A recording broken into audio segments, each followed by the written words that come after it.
안녕하세요. 청담엘리학원 대표 임주입니다. 자, 오늘은 여러분들에게 이공계 유학을 준비하는 학생들이 청담엘리학원에 왔을 때 저희가 어떻게 학생들을 준비시켜 주는지에 대한 내용을 소개해 드리고자 합니다. 자, 화면을 보시고 제가 안내 드리도록 하겠습니다. 자, 화면을 보시면은 이 내용은 청담엘리학원에 만든 이공계 유학을 준비하는 학생들을 위한 플랜이에요. 저희는 첫 번째 목표 직업을 결정합니다. 학생들이 아직 목표 직업이 없는 학생들이 대부분이고요. 그리고 이 목표 직업이 없을 경우에는 플랜을 잡기가 굉장히 까다로워요. 엑스트라 커리큘러 과외 활동 만들기에 굉장히 힘들다. 그래서 목표 직업을 꼭 만드는 게 좋습니다. 대학에 입학한 후에 전공이 달라질 수도 있어요. 하지만 대학에 입학하기 위해서는 어떤 동력이 필요한데 그 직업이 없을 경우에는 그 동력이 나오기 힘들어요.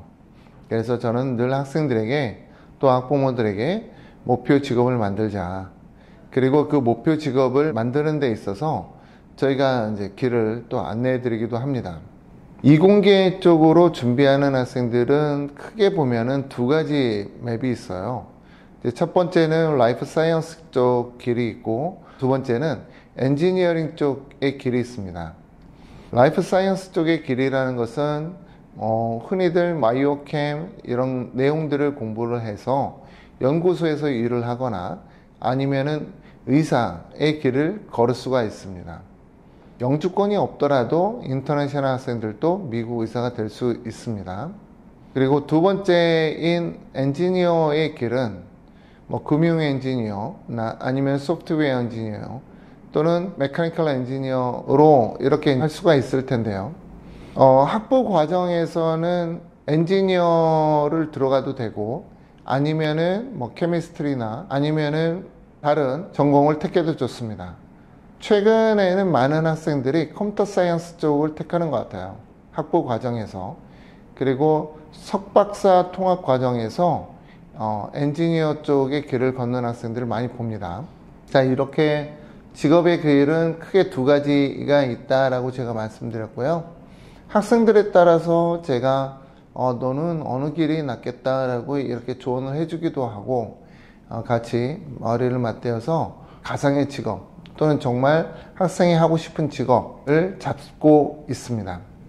그런 직업이 결정됐을 때 저희가 전공 결정을 할 수가 있습니다. 전공 결정은 의사가 되겠다라고 할 경우에는 의대나 치대 이렇게 이제 전공을 결정할 수 있겠죠.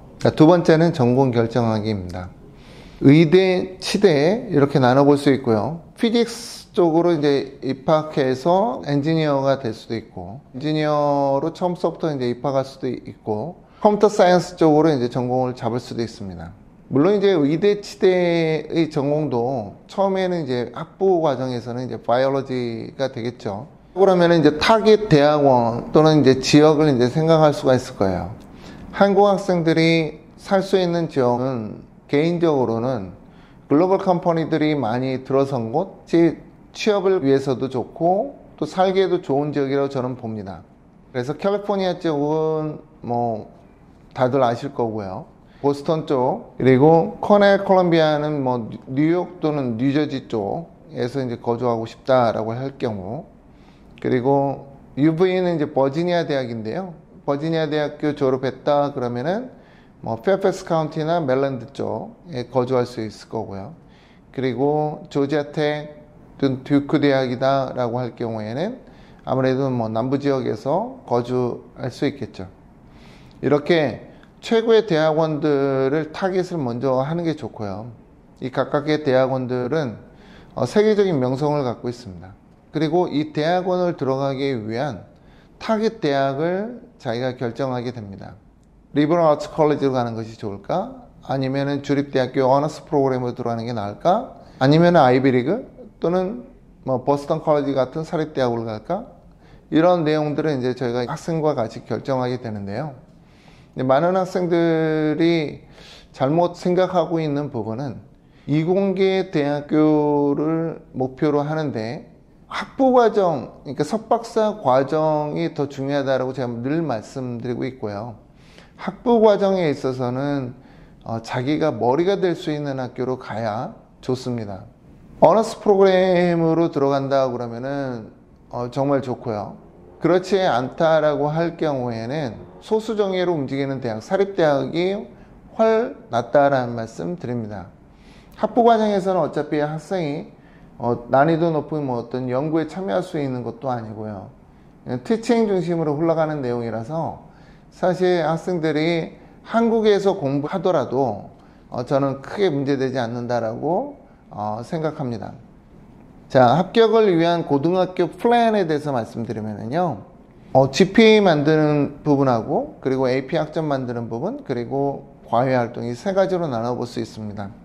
GPA 전략은 매스하고 사이언스인데 다른 GPA도 이제 어느 정도 올라와야겠지만은 이공계를 준비하는 학생이다라고 하게 되면 수학하고 과학을 특별히 잘 만들어야 된다. 그리고 난이도를 높여놔야 된다. 라는 말씀 드려요.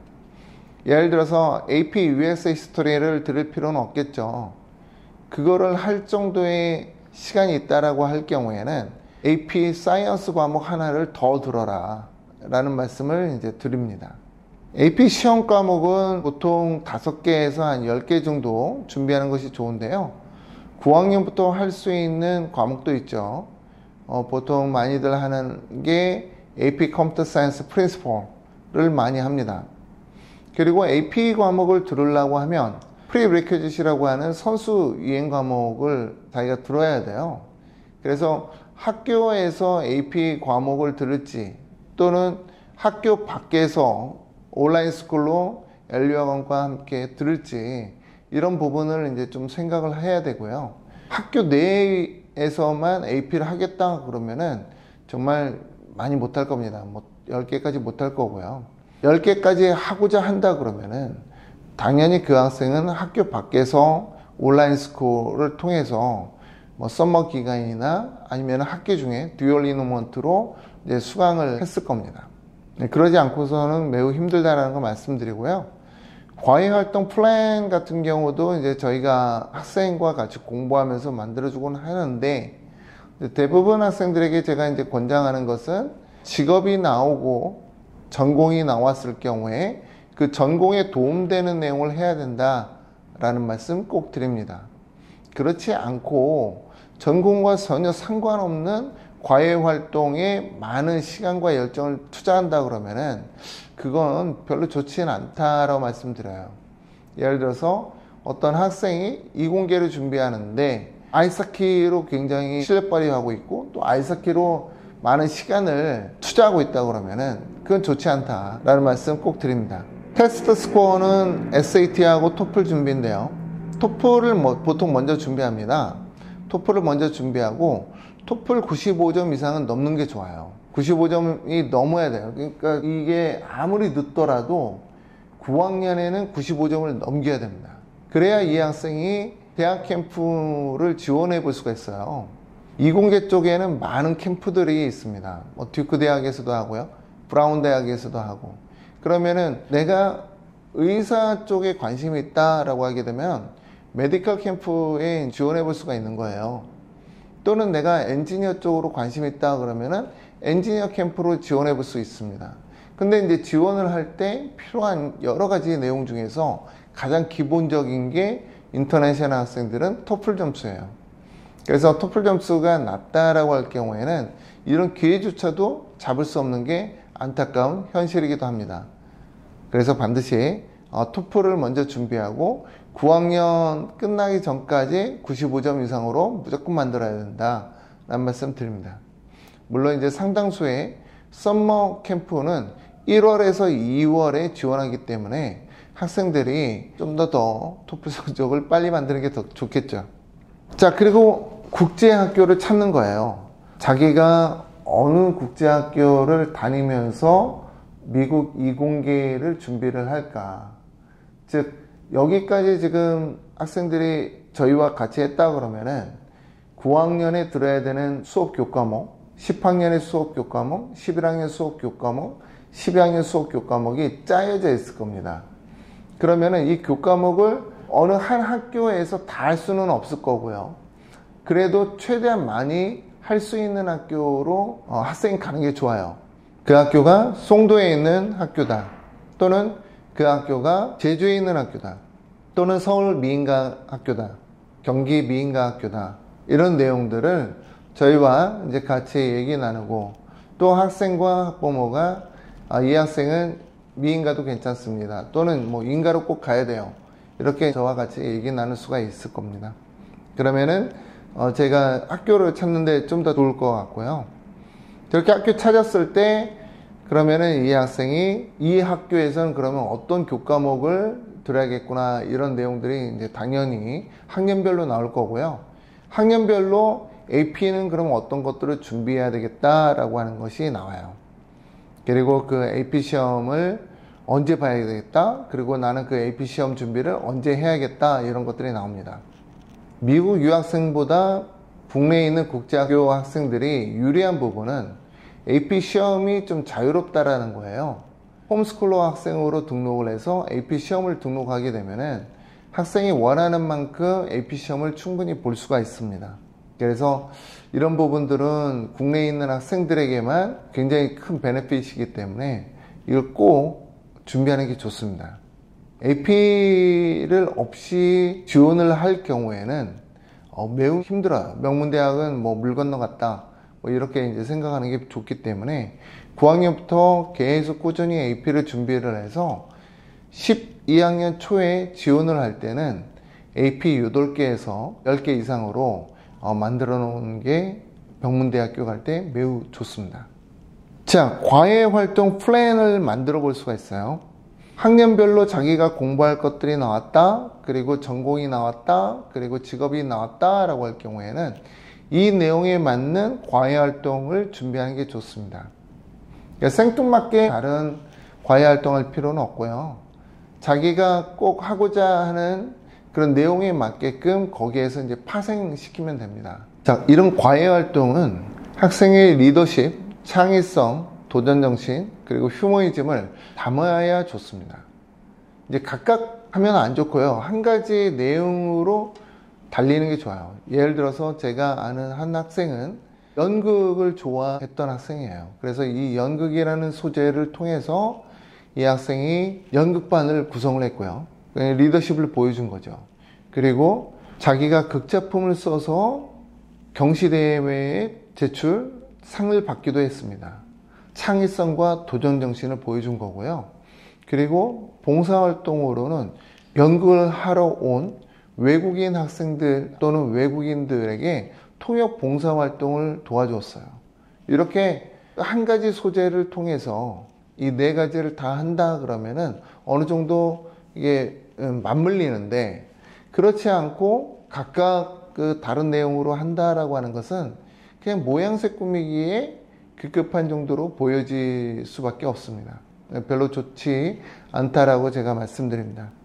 그래서 과외 활동의 플랜을 만드는 것도 저희가 그런 내용들을 다 같이 살펴봐 주고 있고요.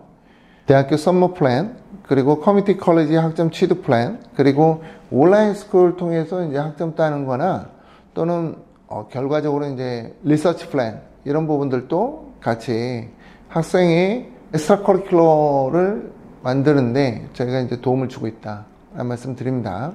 마지막으로 가장 기본이 되는 것은 토플 점수하고 SAT 점수예요. 이 점수를 이제 만드는 건데, 토플은 아까 말씀드렸듯이 9학년 학생들은 반드시 토플 95 이상이 나와야 여름방학 때 이제 다양한 캠프에 가볼 수가 있어요. 95 이하의 학생들은 그런 자격 요건이 안 됩니다. 그래서 가급적이면 95 이상으로 만드는 게 좋고요. 그리고 SAT 학업을 좀 늦게 시작해도 문제되지 않아요. 어떤 다른 분 같은 경우에는 SAT 학업을 9학년 학생들에게도 시키는 경우를 보는데, 물론 뭐 그 학생이 토플 100 이상 나오고 토플 준비할 필요 없이 SAT나 빨리 하겠다 그러면은 뭐 SAT 들어와도 좋아요. 그런데 토플은 한 60, 70밖에 안 나오는 학생이 SAT 공부한다고 그러면은 그건 잘못된 결정이다 라고 이제 제가 말씀드립니다. 자, 이렇게 청담 밸류학원에서 진행하는 내용에 대해서 이제 안내해 드렸고요. 이 내용을 여러분에게 이렇게 공개하는 것은 저희가 많은 노하우를 통해서 얻은 지식이지만, 이 지식이 저희한테만 있는 것보다는 많은 분들이 공유해서 이와 좀 변형된 내용 또는 이보다 더 나은 내용으로 만들면 더 좋을 것 같다라는 생각을 해봤기 때문입니다. 자, 오늘도 이렇게 제 영상 시청해 주셔서 감사드리고요. 다음은 또 다른 내용으로 여러분 앞에 서도록 하겠습니다. 감사합니다.